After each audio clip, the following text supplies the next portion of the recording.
Ladies and gentlemen, good evening. This is Qualification, and we're talking about 491, 494, and the new updates today, including the new skilled occupation list for Queensland. And I've got my colleague here, Saurabh. Hi everyone, my name is Saurabh Summer. I'm with the Aussizz Migration as well.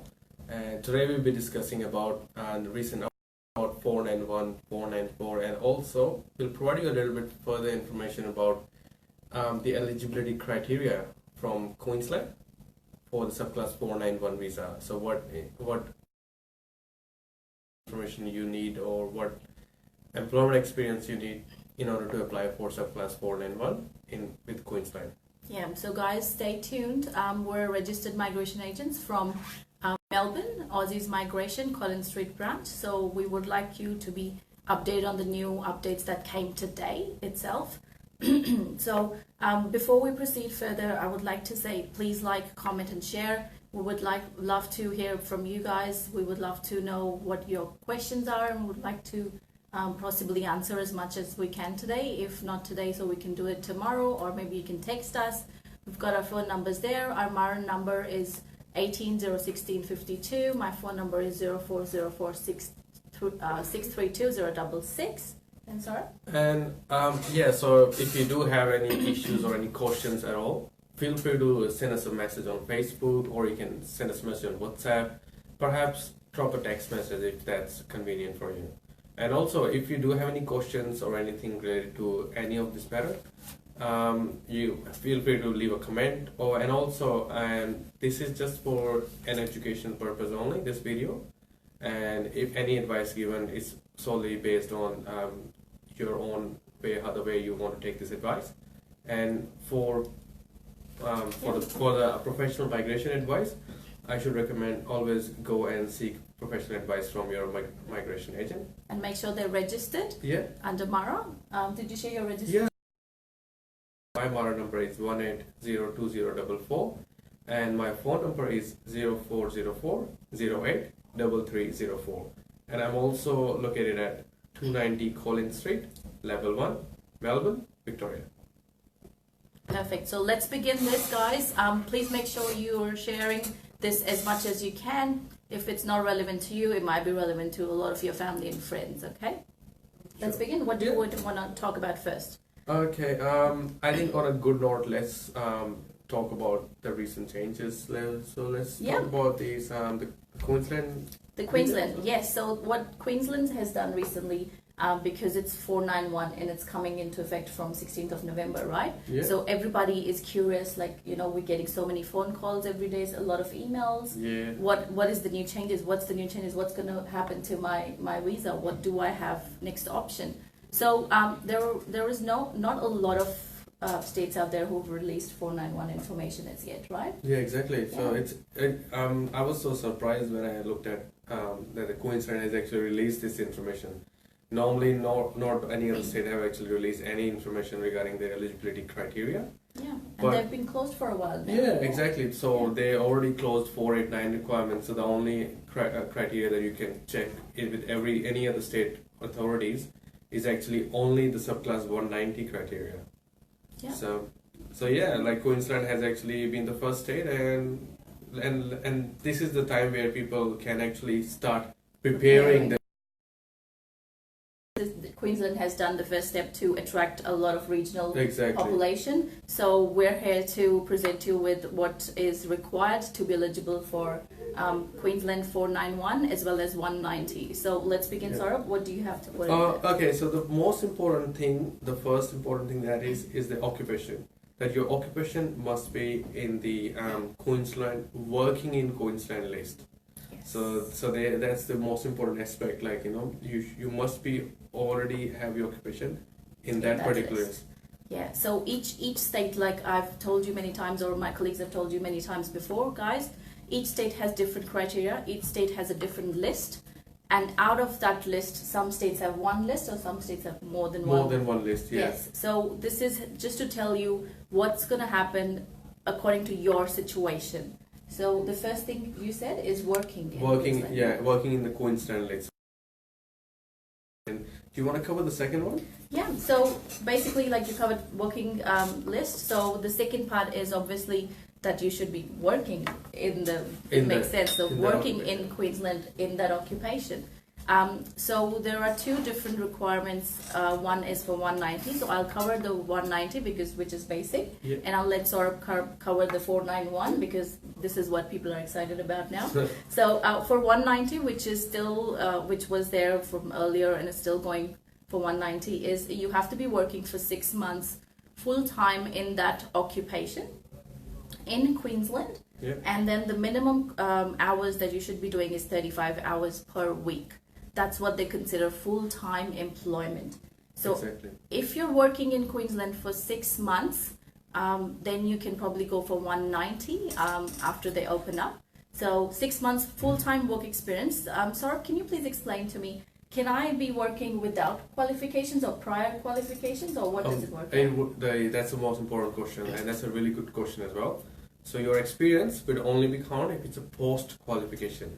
So that means if you after your qualification. So perfect. once you have finished your studies, your experience will start after you have completed your qualification. So you will post qualification experience. Okay, that's perfect. So that clears a lot of doubts out there, people, because a lot of people ask me, when do the work experience start? When should it end? What do I have to do from now? Exactly. So if you're working there. If some people might think that they can work while they're studying to get to that point when they're ready to apply for a 485 visa, that they will tick all the boxes for 190.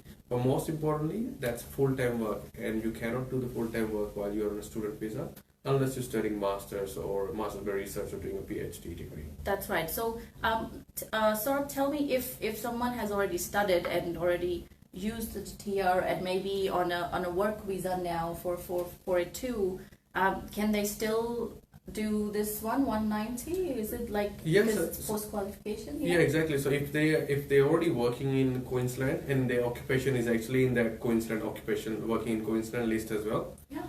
And they already completed 6 months of employment.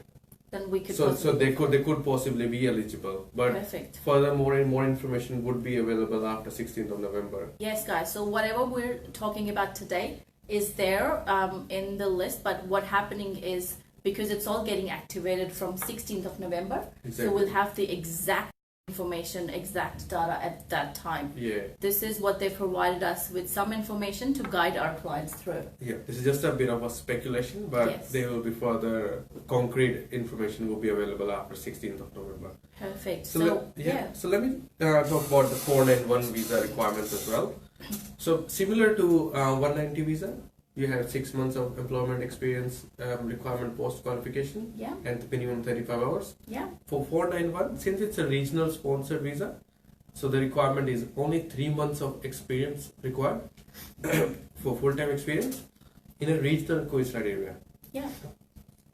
And minimum amount of hours required that you should be working in a week is also 35. Also 35. Yeah. So the only difference with these two is the 3 months instead of 6 months, and it has to be in the regional area, right? Yeah. Yeah. So it can't be in the major city and then you worked 3 months there and then now you think that you can be possibly be eligible for 491. It's not possible at this stage, right? Certainly, it's not. Any other criteria on top of that? There are other. So that's the second criteria. The first being the occupation list. Yeah. The second one is the employment experience criteria, and the third one is actually the ongoing employment contract. Yes. So what that means is you've already been working for 3 to 6 months, depending on which occupation which list you're going for, 190 or 491. Yeah. But what that means is that you need to have an ongoing contract with an employer who's registered at the same regional area or state, and work there for another 12 months. So that's just a contract requirement, right? Exactly. There's just a letter of an ongoing contract, a letter of offer from employment. Yeah. That's so pretty much. They're trying to make sure that you stay in that region, but there is no specification as in that do you really have to work 12 months on extension or how is it going, but they're saying it's a contract. Yeah, but if you do go ahead for 491 visa, you would have to stay there for 3 years. Exactly, for minimum of 3 years, but you get a 5-year visa. So yeah, for that regulations are. That's good. That's good. Guys, I want to tell you again, this is purely information that we've received today. Obviously, things might change in the future. As you all know, Department of Home Affairs is known for this. That you never know when there's going to be a new. Immigration law is a very dynamic environment. Yeah. Things too keeps changing all the time. So. Yeah. So the final information will come out from 16th of November. Yeah. 2019, which is just like 15 days away. Yeah, and feel free to ask us any questions, or you can message us, or WhatsApp, or all any means of communication. Yeah, and you can stay tuned on our Aussizz group Facebook to time information.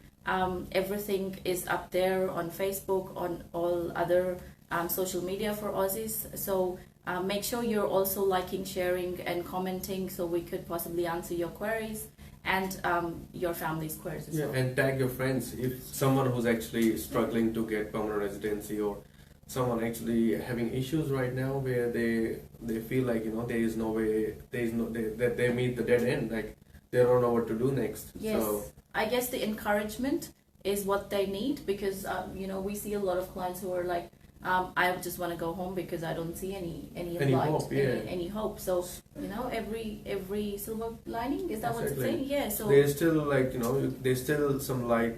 You can see it through the tunnel. Yeah, that's it. So just make sure you share this and forward the positive encouragement to others. Exactly. And the last and the most important eligibility criteria, which is your commitment to live and work in Queensland for 2 years. Yeah, so that's like a commitment that you have to do for that state, because they're being so generous. They're giving you sponsorship and giving you permanent visa options and temporary visa options. And should that be like from the date they apply, or would that be from the visa grant? It's usually from the visa grant, yeah. Okay. So that's what they've specified. It's usually from the visa grant. Once the visa is granted, that's when you have to move to that state if you're not already there, if you're an offshore applicant, or if you're already working there. So the commitment for 2 years is from the grant. Perfect. And also another thing is, since a lot of people, I must have already heard about this, that once you do get 491, you have to, earn $53,900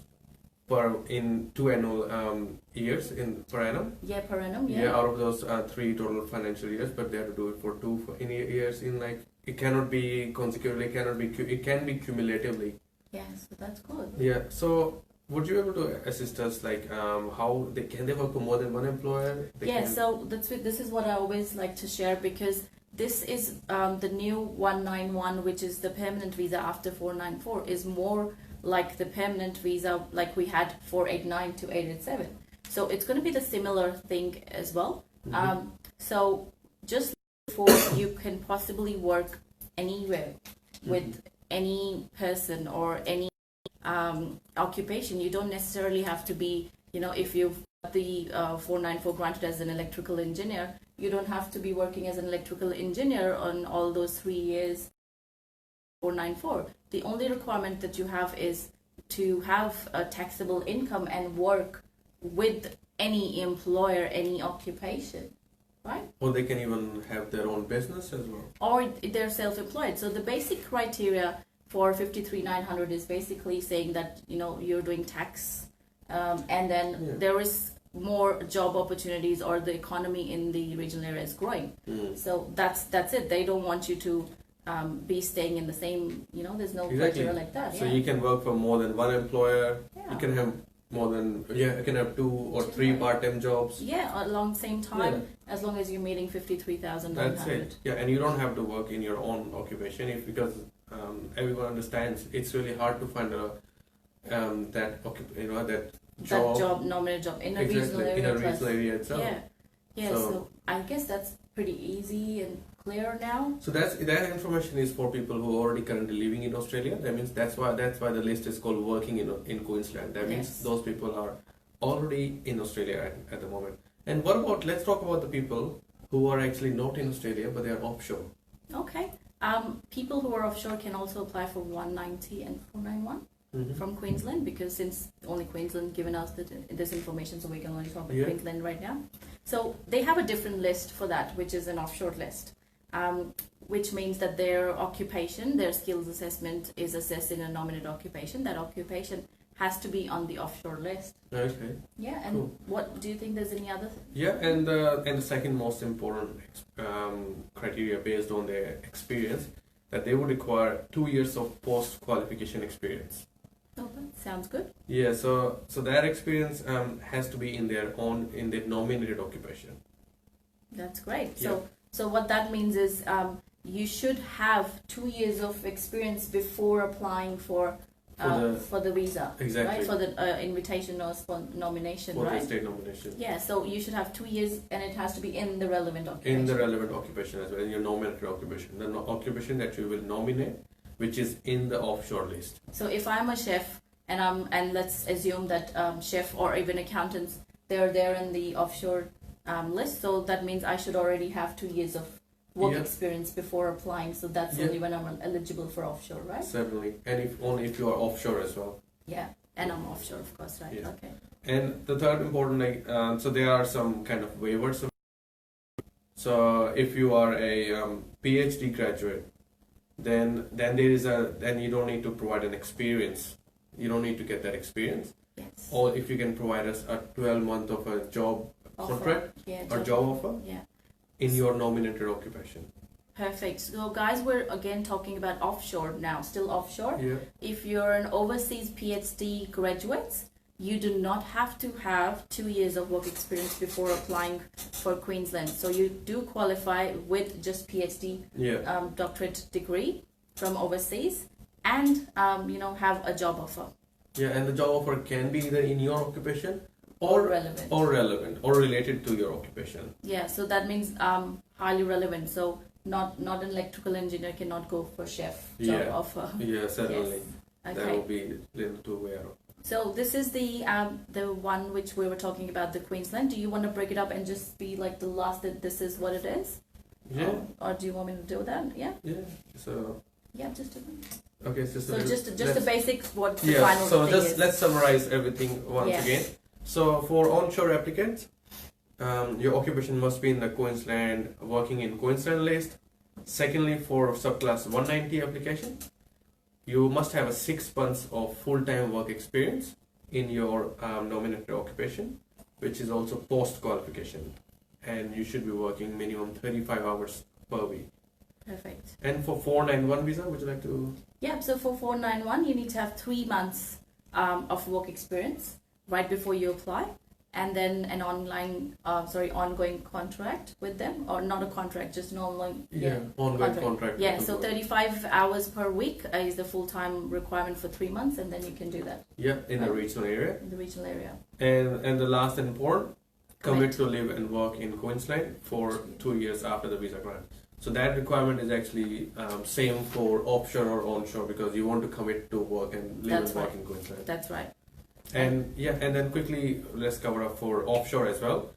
Occupation must be in the offshore list as well, offshore occupation list. And 2 years of post qualification experience is required in your nominated occupation, unless you are a PhD graduate, where if you can provide a letter of employment that can actually waive off that experience requirement. Yep, and that letter of employment or offer should be in Queensland. Yeah, and Perfect. relevant to your occupation. Perfect. So that sums it up. Guys, hopefully you'll find more information about what's in their list, what exactly are they doing from 16th of November onwards. You can happily, you can keep checking our Facebook post, or a lot of us also do WhatsApp statuses, some TikTok videos. So, you'll have all the video updates there. So just wanted to put out there a lot of other information which has just recently come out. So we'll leave the Queensland for now. Is that what we're going to do? So the next thing that we've got the updation basically is on 491 and 494. So more on 491 these days. So now the 491 is going to replace 187, which is the RSMS. So as you guys all know, 187 RSMS was a permanent visa. Just in a regional area, you have to find an employer, 3 years of work experience, a skills assessment, and you could possibly do that. But now it has been replaced by 494. Do you want to shed some light on that? Yeah, so I would normally take that as a similar to 186 direct entry stream, Yeah. but it's in the regional area. And Perfect. it has a little bit further requirements like getting an RCB instead of an SBS.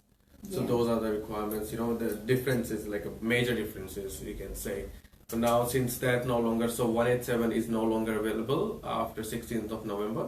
So that will be the new visa will be 494, Yeah. and then that will lead to a pathway to 191 permanent visa. So both 491, which is the regional, the provisional. points one, Yeah. and then the 494 employer sponsored. So Yeah. they're both leading to the same pathway, which is permanent, right? residency. Which is 191. Exactly. Yes. So guys, so 191 is the permanent visa.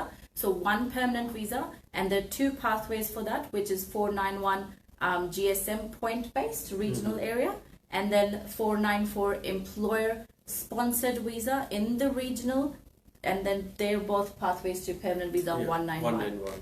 That's great. So do we have some exemptions of what's happening? So what actually happens when we're going from 494 to further down? So there are some. What happened is there were some exemptions updated today. So do you want to talk about the first one, then I can talk about the second one? What about the age limit? Age limit, yeah. So Yeah. usually on 187 there was like limit.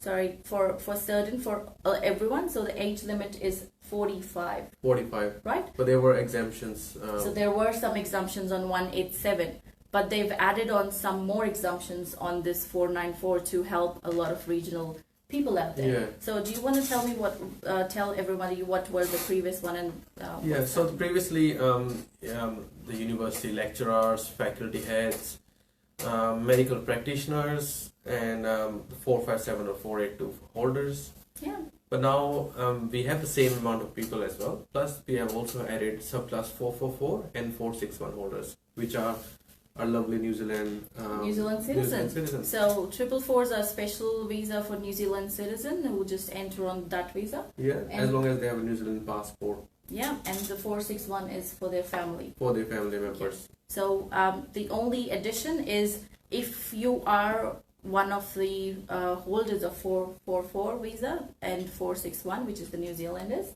they are exempt for age. So that means they can pretty much apply at 52 years of age, probably. Yeah. So it doesn't really matter. So there is additional exemption, which is the current 457 and 482 visa holders. So if they are transitioning into 494, they will also not need to meet the 45 years of age criteria. Yeah. So guys, again, I would like to put in, this is the information that's been updated today. So hopefully you'll have more information on this from 16th of November. Once everything is in pen and paper, everything is finalized, we'll obviously tell you about that, right? Yeah, certainly. Okay, so just quickly we'll wind up with a few things that you have to, finalize, and more information about what's happening is basically 491 and then 494, like I said, is leading to 191. 191. So what extra benefits do you think everyone's going to have on 491 or 494? Yeah, so another thing that the government has actually introduced is the Medicare benefits for 491 holders. That's great. That was like previously currently like 489 holders, they don't get that benefits. Yeah, because I remember, because I'm a 489er, so I remember paying very big hefty insurances for the whole family. For every month, yeah. For every month, and that costs 52 weeks if you even count weekly. That's a lot of money. Yeah, certainly. They all are covered with Medicare benefits, so that's good. It's a good step towards the permanent residency. Yeah. Yeah. And another one is the AMAP, the Adult Migrant English Program. So a lot of migrants, when they do come from overseas as well, yeah, they are family members of themselves. They are eligible to get some English lessons for free. That's good. So that's what the AMAP sessions are. That's perfect. So I know that there were only some temporary visas entered in there. So for example, some partner visas or some temporary visas. So now, they've added. Now even like for the provisional visas as well. Yeah. So 491 and 494 can also get this benefit of learning English for free of charge. Yeah. Yeah, certainly that's a good step. That's perfect. Do you have anything else to sum it up? I think we pretty much covered everything. We don't want to provide too much overwhelming information, Yeah. because it's a lot of information to digest as well. And if you do find out any further information or any questions or any doubts, feel free to leave that in a comment as well. We will try our best to actually answer any questions or anything. And if we're not able to reply to you today, we will endeavor to do it in the next coming days as well. So if you have any questions about your occupation or anything, feel free to tag us as well on Facebook or send us a personal message, or you can send us a text message. Our phone number's out there. So, and we will reply you with the information. Perfect. So, do you think we have time to answer the few questions there, or we could possibly, guys? Obviously, we're going to try to answer just a little bit now, because I know this is for some people it's long weekend. For some people they have to go out. So I'm not going to take a lot of time. Just quickly. So let's talk about the first core bullet. Yeah. So she's saying that she's an interstate graduate currently working as a registered nurse in South Australia. Last from 11 months. Now can I apply 491 in South Australia? So there is the eligibility criteria for 491 for South Australia. It's not out It's yet. not out yet. Yeah, so we can't really help you telling you. Yeah, unfortunately, we don't want to provide information saying that yes, you can, but then later on after 16, you won't be able to. So there is no point providing false information. Yeah, so like we started, only Queensland has come out. Yeah, yet exactly. to So talk we only about have the information about Queensland, because none of other states have published any information yet. Yeah, so the same question is the next from Narahen. I'm sorry if I'm pronouncing it wrong. De Costa. So any update on Tasmania under 491? Not yet. There is nothing as yet. As soon as it comes out, we'll probably let you know as well. Navdeep Karaya, I have a skills assessment as a chef and I have 60 points now. I'm working in Tasmania as a dairy farm. Can I apply for 491? Again, guys, this is the same information that you're asking about 491 in different state. Like I've told you before, each state has different criteria, different requirements for the each 190 and 491. So the 491 of the other states are not out yet. As soon as they're out, we will keep you posted. Yeah, certainly. So yeah, if you do have any further issues and questions, just pop them down below, and happy to assist. Yeah, we're gonna answer to all of those questions in writing. Just be there. Check your pages. We'll probably tag you as well before answering them. So guys, just wanted to wrap it up saying again, so the new 491 and the 494 is gonna be better for a lot of people, because they'll have Medicare benefits and English benefits. And then you have to stay in that area and regional area for 3 years, and then possibly work for X amount of jobs, X amount of part-time jobs, and still make up to 53,900 annual income, and still be eligible to apply for 191. And this is the update. And the last update was the Queensland, which is open. The other states are not open. So thank you guys for watching. We would like to keep you posted as we know about the more rules coming in. This is Amrit from Aussizz Migration. I'm a registered migration agent at Collins Street. My MARA number is 18-01652. Phone number is 0404-632-066. And so if you want to share your... Yeah, and my name is Sora, and I'm a registered migration at Aussizz Group at Collins Street, Melbourne. My MARA number is 1802-044. And my phone number is 0404-08-3304. And yes, and like same, if you have any issues or anything, feel free to drop us a message or WhatsApp or whichever is convenient. Perfect, guys. Alright, well, thank you so much. Thanks for watching, and have a good weekend. Thank you. Have a good weekend. Bye-bye. Bye.